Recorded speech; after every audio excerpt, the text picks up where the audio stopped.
Next, I'm going to give you some non-critical attributes of precipitation. Sometimes where you live can automatically determine what type of precipitation you experience, but every once in a while you may be surprised at what kind of weather can occur. Sometimes we even experience snow in Florida. Some non-examples of precipitation may be things such as fog. Are there any other things y'all could think of that may be a non-example that you thought was precipitation, but it's not? Smog. Have smoke, have fog. Yeah, that could probably, to an extent, that would be one. What about dew fall, like in the morning time when the dew falls on the flowers when you go outside and the ground's wet? That's not precipitation, but it might have been something you thought could be. These are all types of substances that can be tricky.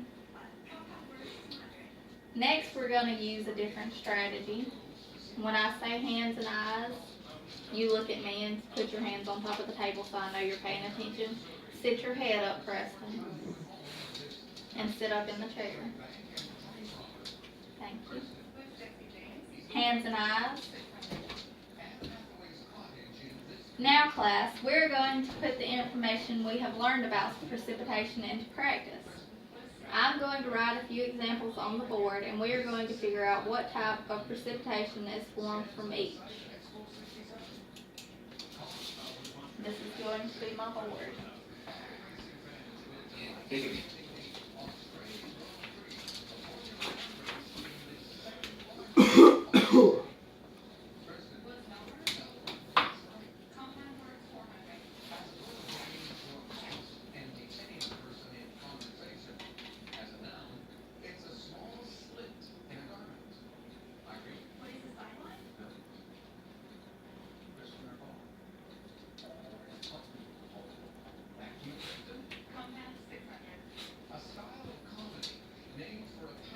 My first example is frozen crystals that form when the water in the air is below freezing and falls to the ground. Raise your hand if you know what this is. Sarah? Snow. Yes, that's correct.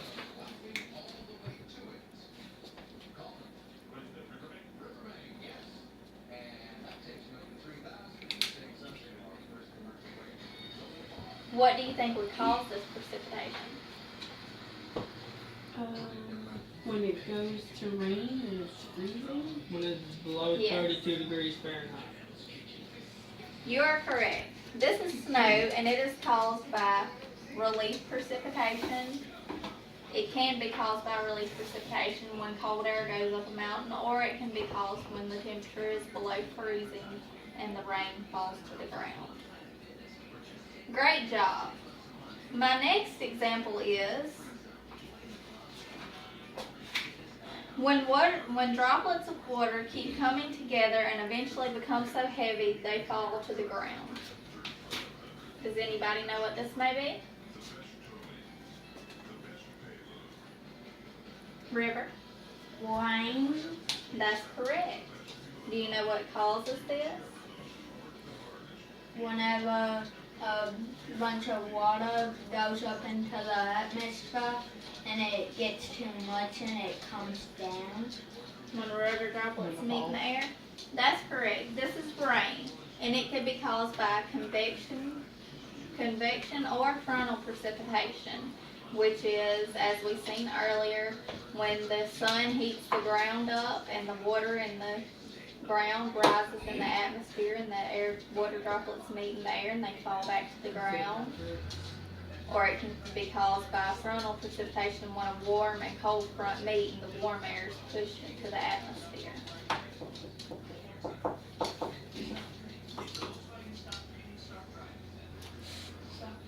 These are formed during thunderstorms because the updraft and thunderstorm clouds usually being high enough in the air, it is below freezing. Does anybody know what this is? Sarah? Hail. You're right. This is hail. It could be caused by frontal precipitation, like the cold in front, warm air front meeting, and the warm air pushing up, and the air above it could be freezing. And then when it forms ice crystals that fall to the ground. But they're not crystals, they're big enough, they're actually like balls of ice.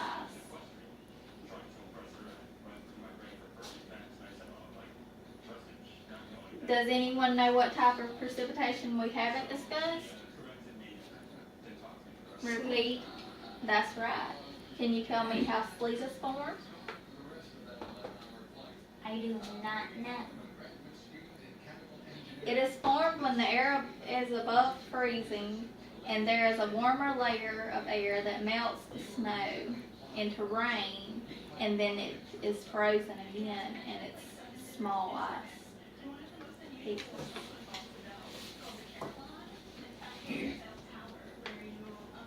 It could be caused by relief or frontal precipitation also. Great job, everyone. We're going to start this part of the lesson again using the same technique we started the last part of the lesson. Hands and eyes.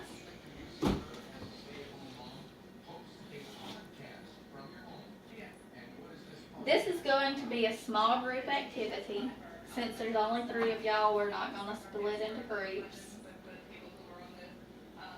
If there were more of y'all, I'd have y'all count off in 4s, and each of y'all would go to the designated area for each group. The 1s would go to a designated area, the 2s, the 3s, and the 4s. I gave you some paper and markers and pencils in the beginning of the class.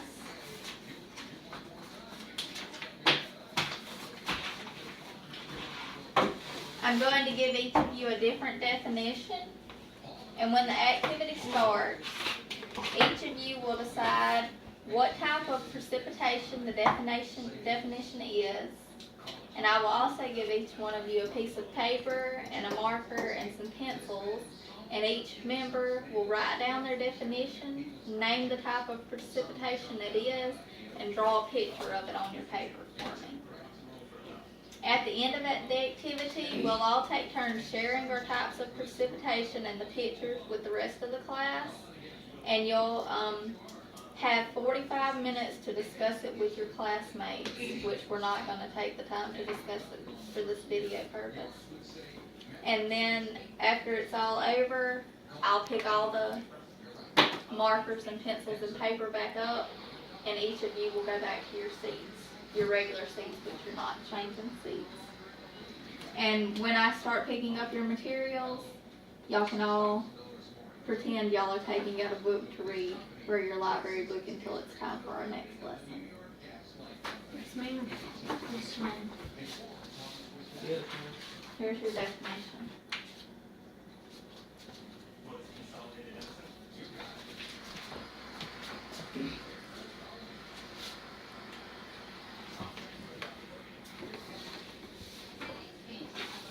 Your definition is going to be when droplets of water keep coming together and eventually become so heavy they fall to the ground.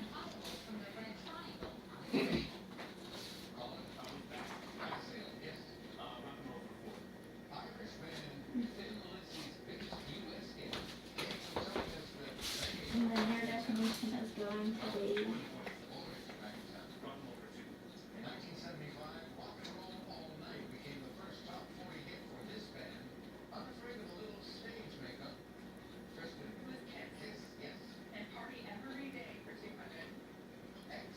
these are formed during thunderstorms because of the updraft and thunderstorm clouds usually being high enough in the air that is completely freezing.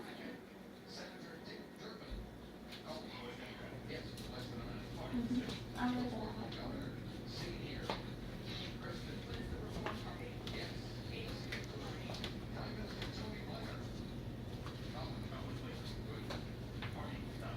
If you need any help, just let me know. Yes, ma'am.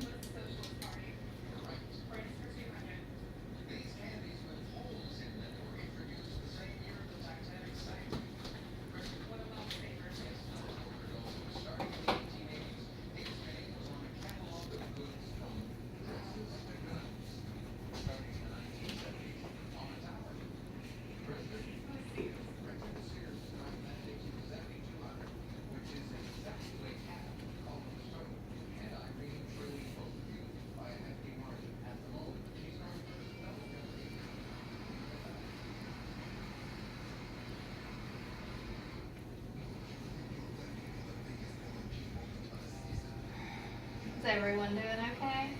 Yes, ma'am.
Was anybody done and want to share what theirs was?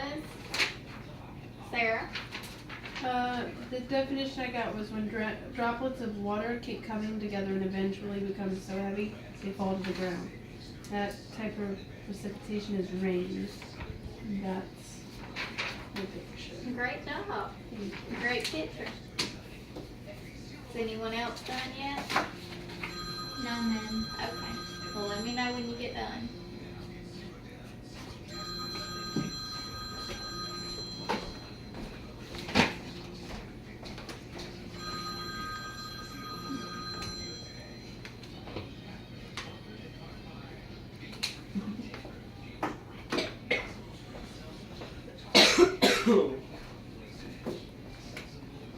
Preston, can you share yours?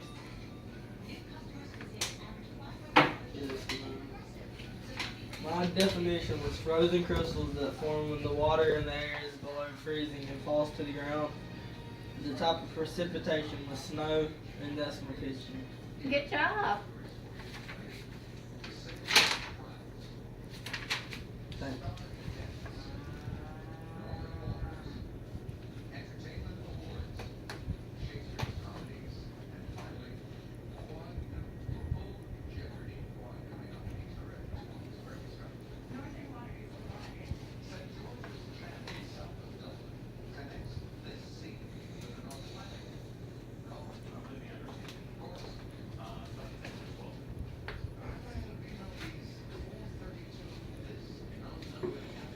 Do y'all have any questions while everybody else is finishing up? Is there anything y'all learned new about precipitation today? Yes, I didn't know that hail goes through all the stages. Through 3 different phases. Yeah, 3 different phases. Is there anything you learned, Preston? Yes. Are you done now? Mm-hmm. Do you want to share yours? Sure. My definition was hell is formed during thunderstorms because of the updraft, and thunderstorm clouds usually being high enough in the air it is below freezing. And I drew lines going like an updraft, like the wind blowing up, and drew lines going to that. And since it was below freezing, I drew a man with a toboggan and a skull. Good job. Below freezing. Okay, class. What Now that you can, help? as I collect your materials, you can take out a paper with a story on it and read it until it's time for the next lesson.